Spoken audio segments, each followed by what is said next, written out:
Salut à toi! Aujourd'hui, savoir conduire est presque obligatoire, surtout quand l'on habite dans un endroit qui n'est pas desservi par les transports en commun. Mais que se passerait-il si demain, des voitures autonomes étaient mises en vente? On aurait un chauffeur électronique qui pourrait nous emmener là où on veut, quand on veut, et surtout en toute sécurité. Fini donc la limite de 0,5 g d'alcool par litre de sang, parce qu'un pilote automatique, eh bien, ça ne boit pas. Le nombre d'accidents pourrait être aussi revu à la baisse, car un ordinateur bien programmé, ça reste plus fiable qu'un être humain. Et vu comment les médias traitent le sujet, on pourrait croire que les voitures sans volant, eh bien, c'est pour bientôt.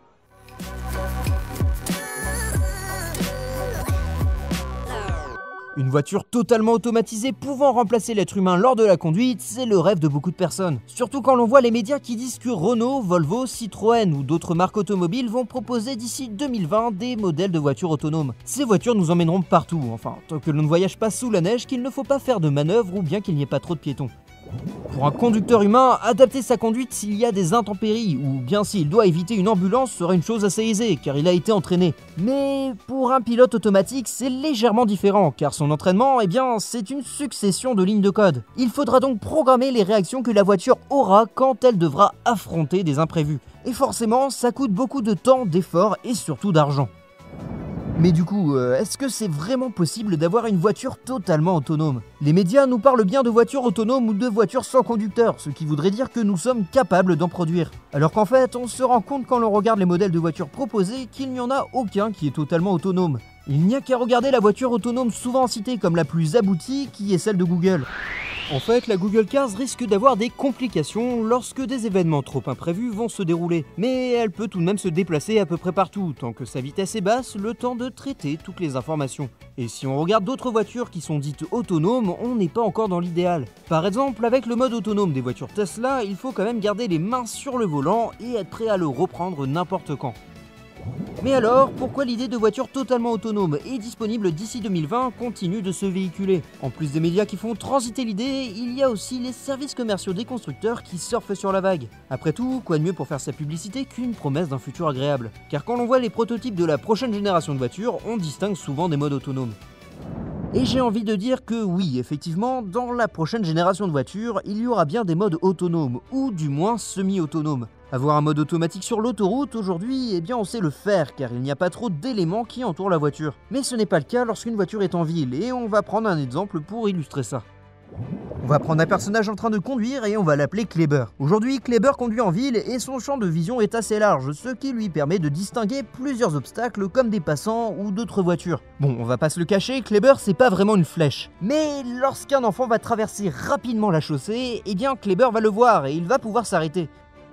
Maintenant, on va refaire la même manipulation, sauf qu'à la place de Kleber, on va mettre un ordinateur avec un programme pouvant piloter la voiture. Notre véhicule avance, sauf qu'il y a énormément d'éléments autour de lui. Lorsque Kleber conduisait, il savait sur quoi se concentrer, ce qui lui a permis d'éviter l'enfant. Mais la voiture autonome ne sait pas sur quoi se concentrer. Par exemple, elle pourrait faire abstraction des voitures garées qui ne vont pas la gêner. Sauf que pour elle, c'est un danger comme un autre et elle doit tout analyser. Et c'est ça qui va être compliqué aujourd'hui pour une voiture autonome. S'il y a trop d'informations, le programme va mettre trop de temps à les traiter, sauf que la moindre décision doit être prise très rapidement. On peut penser par exemple à un avion et à son mode automatique. Là-haut, il n'y a pas tellement d'obstacles, ce qui permet de créer sans trop de difficulté un programme qui va être performant.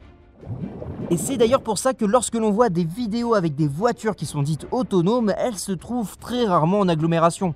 Aujourd'hui, une voiture peut effectivement rester dans la même voie d'autoroute ou se garer toute seule car il y a moins d'éléments à capter. Mais dès qu'il y a trop d'éléments, rien ne va plus.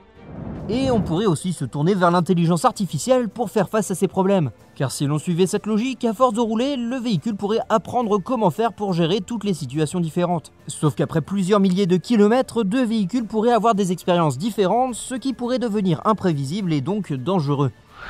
Au final, les voitures autonomes sont à notre portée, mais ce n'est pas pour ça que nous en verrons dès demain sur la route. Lorsque l'on parle des voitures bientôt en vente proposées par les grands constructeurs automobiles, utiliser le terme autonome n'est peut-être pas des plus judicieux. Cependant, ça ne veut pas dire que nous ne savons rien faire et il y a des prototypes pour nous le prouver. Ces véhicules ne sont certes pas des plus performants, mais c'est déjà un bon début. Le chemin est donc encore long pour passer du prototype à la réalité, car il faudra programmer un véhicule pouvant réagir même dans les conditions les plus extrêmes. Le but étant bien sûr de dépasser la fiabilité humaine, et pour ça, eh bien, ça demande des programmes particulièrement bien conçus. Et après avoir dépassé le défi technologique, il nous restera à adapter la loi pour ces nouvelles voitures. Mais bon, ça, c'est une autre histoire. Merci d'avoir regardé cette vidéo. Alors je sais, je n'ai pas parlé du fonctionnement des voitures autonomes car beaucoup de personnes savent comment ça marche. Par contre, je voulais enlever le flou qui existe autour de ce type de voiture et j'espère que c'est chose faite. Si vous avez aimé cette vidéo, eh bien n'hésitez pas à laisser un petit pouce bleu ainsi qu'un commentaire. Vous pouvez me rejoindre sur les réseaux sociaux Facebook, Twitter, Snapchat et Instagram, sachant que je laisse des vidéos bonus sur Facebook. Et sur ce, à bientôt pour une nouvelle dose de culture.